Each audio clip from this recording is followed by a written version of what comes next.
नमस्कार दोस्तों, आज हम लोग यूपीपीसीएस का पैटर्न देखेंगे कि किस पैटर्न पे यूपीपीसीएस का एग्जाम होता है और उसमें कौन कितने स्टेजेस होते हैं और प्रीलिम्स के विषय में थोड़ा सा और अंदर जाकर के हम उसके सिलेबस के बारे में भी जानकारी बताएंगे। ठीक है, तो आइए देखते हैं। देखिए, यूपीपीसीएस में 3 स्टेज होते हैं। ठीक है, पूरा एग्जामिनेशन के प्रोसेस में, जिसमें कि प्री होता है, मेंस होता है और इंटरव्यू होता है। प्रीलिम्स में, जिसको प्रारंभिक परीक्षा कहते हैं या प्री कहते हैं, पीटी भी कहते हैं, इसमें 200 नंबर का पूरा एग्जामिनेशन होता है एक पेपर का, और इसमें 2 पेपर होते हैं। ठीक है, इसमें जीएस 1 और जीएस 2।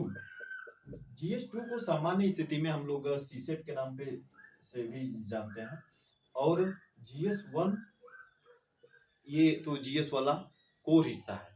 ठीक है, तो ये जो पार्ट होता है ये भी 200 नंबर का होता है और ये भी 200 अंकों का होता है। इसमें 150 क्वेश्चन पूछे जाते हैं, इसमें 100 क्वेश्चन पूछे जाते हैं। लेकिन ये जो होता है पेपर, सेकेंड पेपर यानी सीसेट, सीसेट जो है ये पासिंग होता है।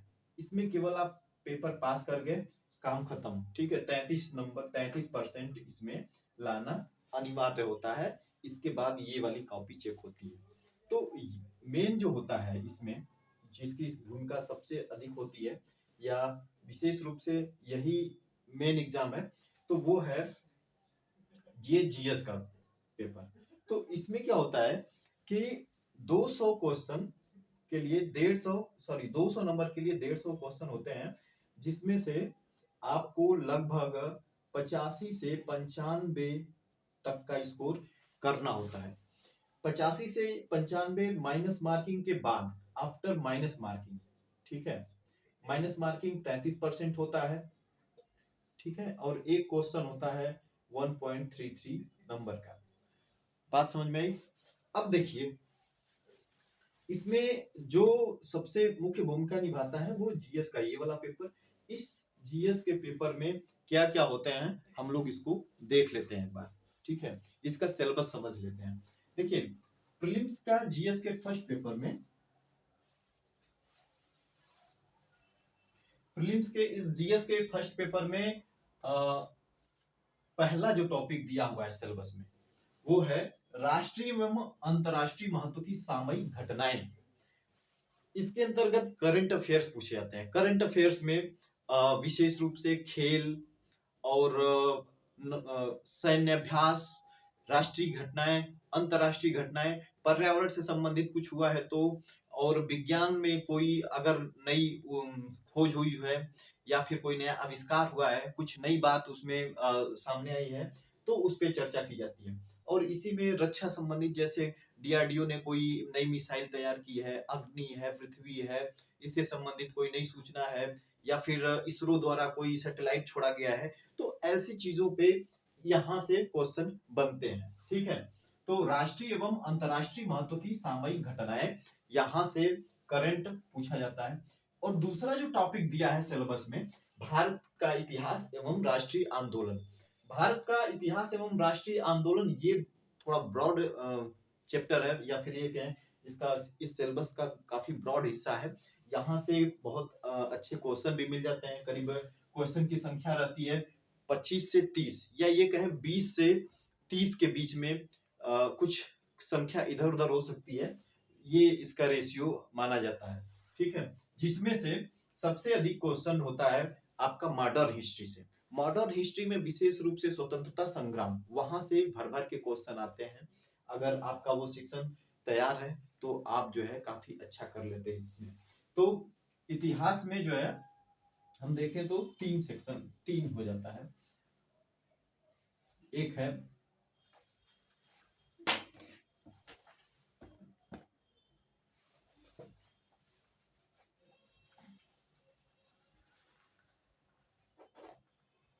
इतिहास में 3 भाग होता है।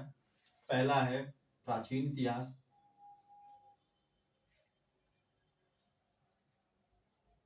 दूसरा है मध्यकालीन, और तीसरा हो जाता है आपका आधुनिक भारत। इसमें देखिए विश्व इतिहास से संबंधित प्रश्न नहीं रहते हैं, तो हमें इन्हीं तीनों टॉपिक पे काम करना होता है। तो जो प्राचीन इतिहास होता है, प्राचीन इतिहास से क्वेश्चन की संख्या रहती है 5 से 7, ये सामान्यतः ये रेशियो देखा जाता है। मध्यकाल से भी यही लगभग रेशियो होती है, 4 से 5 क्वेश्चन यहाँ से मिल जाते हैं। लेकिन ये आधुनिक भारत है, विशेष रूप से आधुनिक भारत में जो स्वतंत्रता संग्राम है, स्वतंत्रता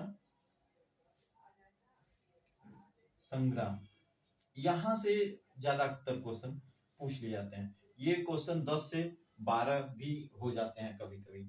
और यहाँ पर ये जो है आधुनिक भारत से टोटल क्वेश्चन आपको मिल जाते हैं 10 से 15 का एवरेज यहाँ पे भी रहता है। तो ये वाला सेक्शन सबसे महत्वपूर्ण है। हालांकि ये तीनों जरूरी हैं, लेकिन इसको कभी भी छोड़ा नहीं जाता और बहुत अच्छे से इसको तैयार कर लिया जाता है। एक एक डेट भी इसमें इंपॉर्टेंट हो जाती है, कॉन्सेप्ट तो रहता ही है। तो ये फर्स्ट हो गया करंट का। दूसरा सेक्शन हो गया हमारा इतिहास का, ठीक है। तीसरा है भारत एवं विश्व का भूगोल। भारत एवं विश्व के भूगोल में जो पूछता है वो भौतिक, ठीक है, भौतिक भूगोल, सामाजिक भूगोल और आर्थिक भूगोल, ये तीनों मुद्दों से क्वेश्चन इसमें पूछे जाते हैं, ठीक है। अब जैसे आर्थिक भूगोल में हो गया आपका डेटा पूछता है, खनिज का हो गया, कृषि का हो गया, ठीक है, इस तरह से चीजें पूछी जाती हैं इस विषय के अंदर। और जो चौथा टॉपिक है ये सबसे इंपॉर्टेंट इसमें माना जाता है, ये है भारतीय राजनीति एवं शासन व्यवस्था का। इससे जो है जो क्वेश्चन पूछे जाते हैं संविधान से, राजनीतिक राजनीतिक व्यवस्था से क्वेश्चन पूछे जाते हैं, पंचायती राज से होती है, लोक नीति होती है, इन सभी मुद्दों से यहाँ से प्रश्न बनते हैं।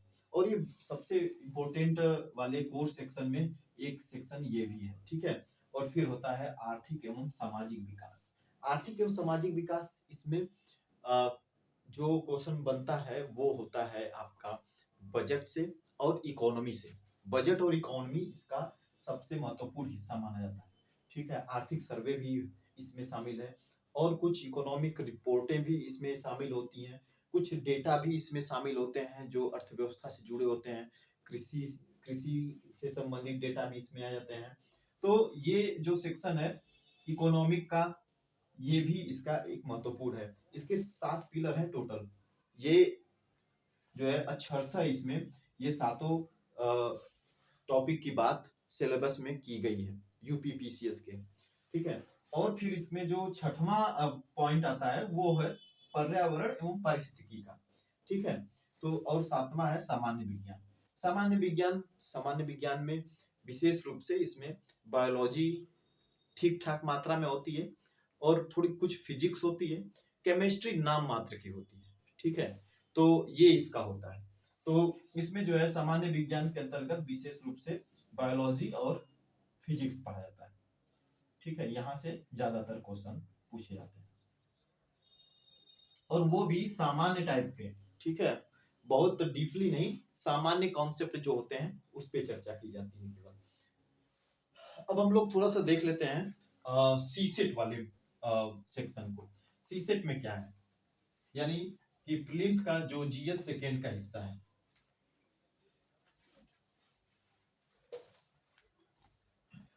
जो जीएस 2 है इसे ही सीसेट कहते हैं। सीसेट का मतलब होता है civil services aptitude test, civil services aptitude test, ठीक है। हमने पहले ही इस पे बात कर लिया है कि ये 200 मार्क्स का होता है और 100 क्वेश्चन पूछे जाते हैं।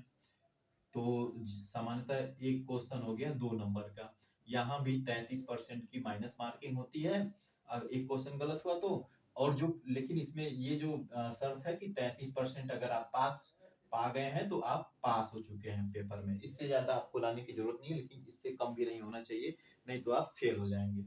तो ये हो गया सिविल सर्विसेज एप्टीट्यूड टेस्ट।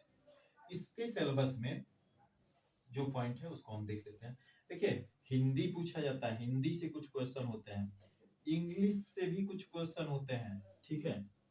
बहुत सामान्य क्वेश्चन होते हैं इसको एक सामान्य हाई स्कूल 11-12 में पढ़ने वाला लड़का भी इसको हल कर लेगा। ये इस टाइप के क्वेश्चन इसमें पूछे जाते हैं। फिर होता है कॉम्प्रिहेंशन। कॉम्प्रिहेंशन ये हिंदी में होता है, जिसको कहते हैं कॉम्प्रिहेंशन, सॉरी हिंदी इसका अभी याद नहीं आ रहा है। नेक्स्ट है संप्रेषण। ठीक है, संप्रेषण होता है। फिर उसके बाद इसमें पूछा जाता है तार्किक विश्लेषण। तार्किक विश्लेषण से क्वेश्चन होते हैं। ठीक है, और एक जो टॉपिक है वो निर्णय क्षमता। निर्णय क्षमता, निर्णय क्षमता क्या होती है, ये थोड़ा सा कुछ नया हो जाता है इसमें। डिसीजन जो देखिए इसका नाम ही है कि सिविल सर्विसेज एप्टीट्यूड टेस्ट, मतलब कि सिविल सर्विसेज में जाने के लिए जो एप्टीट्यूड होना चाहिए व्यक्ति में, उसकी क्षमता का यहाँ पे परीक्षण किया जाता है। तो इसमें होता क्या है कि जैसे कोई एक सिचुएशन दे दी जाएगी, सिचुएशन दे करके उस पर कुछ क्वेश्चन बना दिए जाते हैं, तो वही है निर्णय क्षमता। जैसे मान लीजिए कि आप कंडीशन बना देगा कि आप एक अधिकारी हैं या फिर आप एक कर्मचारी हैं किसी प्राइवेट कंपनी में। ठीक है, प्राइवेट कंपनी में आप एक अधिकारी हैं और आपको उस कंपनी के बारे में पता चलता है। आपका 1 लाख रुपया सैलरी है, उस सैलरी से आपका परिवार चलता है, आप वहां जॉब करते हैं। अब जब वहां आपको पता चलता है कि एक जानकारी पता चलती है कि उस कंपनी का जो कचरा है, सीवेज है, ठीक है, जो उसका सीवेज है वो गंगा नदी में गिरता है। ठीक है, अब गंगा नदी में जब उसका सीवेज का जो पानी गिर रहा है उस कंपनी का, उसमें बहुत सारे हानिकारक केमिकल मिले हुए हैं, उसमें काफी बायोलॉजिकल पोल्यूशन है, जिससे कि पूरी गंगा नदी प्रदूषित हो जा रही है। बहुत सारे लोगों को नुकसान हो रहा है उस नदी में। सभी जो जीव, जलीय जीव हैं, उनको बहुत ज्यादा हानि पहुंच रही है। तो अब जो है, चूंकि आपको वो पता हो गया और आप जानते हैं कि ये तो बहुत नुकसानदायक है, और दूसरी तरफ कंपनी में आप जॉब करते हैं, 1 लाख रुपया पैकेज है, उसी से आपका परिवार भी चल रहा है, और बड़ी मुश्किल से वो आपको जॉब मिली है। आप उसके लिए बहुत दिनों से कोशिश कर रहे थे और आपका बहुत बड़ा सपना था उस कंपनी में जॉब करना। तो अब जो है, आप क्या करेंगे इस कंडीशंस में? एक तरफ आपके पास 1 लाख की सैलरी और आपके सपनों का जॉब है, दूसरी तरफ जो है देश के लिए, देश के नागरिकों के लिए या फिर नदी के लिए खतरा है, जो लोगों की भावना से भी जुड़ा है, लोगों के हित से भी जुड़ा हुआ है। तो अब इसमें से आप कैसे इस समस्या को हैंडल करेंगे? यदि आप जॉब छोड़ते हैं तो पता चला आपके बच्चे की फीस नहीं जमा हो पाएगी, पिताजी बीमार है, पिताजी की दवाई का खर्च भी उसी सैलरी से चलता है। ठीक है, और भी जो आपका दाल रोटी चल रहा है जीवन का, वो सारा उसी पैसे से चल रहा है। दूसरी तरफ जो है, उस कंपनी का सीवेज नदी में गिर रहा है, वो लोगों के लिए बहुत नुकसानदायक है। अब आप कैसे निर्णय लेंगे? यही सब जो है इसमें परीक्षण किया जाता है कि आपके निर्णय लेने की जो नजरिया रहेगा वो क्या रहेगा, कैसे आप सोचते हैं। तो ये सब निर्णय क्षमता में आ जाता है। ठीक है, तो हमने देख लिया दोनों सिलेबस, दोनों का। ठीक है, GS1 और GS2। ठीक, मतलब सीसेट का भी देख लिया और जीएस का भी देख लिया। इसी से क्वेश्चन पूछे जाते हैं, और जो कट ऑफ बनता है उस पर हमने बात कर ही ली कि ये तो केवल सीसेट वाला जो पेपर है वो केवल पास करना होता है। दूसरा वाला जो जीएस फर्स्ट का है, उसमें आपको 85 से 95 के बीच में माइनस मार्किंग के बाद आपको नंबर लाना होता है, तो उसी के आसपास कट ऑफ बनती है। यदि आप उसको पार कर लेते हैं तो आपको मेंस देने का मौका मिल जाएगा। ठीक है, मेंस के सिलेबस पे हम लोग अगले पार्ट में वीडियो बनाएंगे। ठीक है, थैंक यू।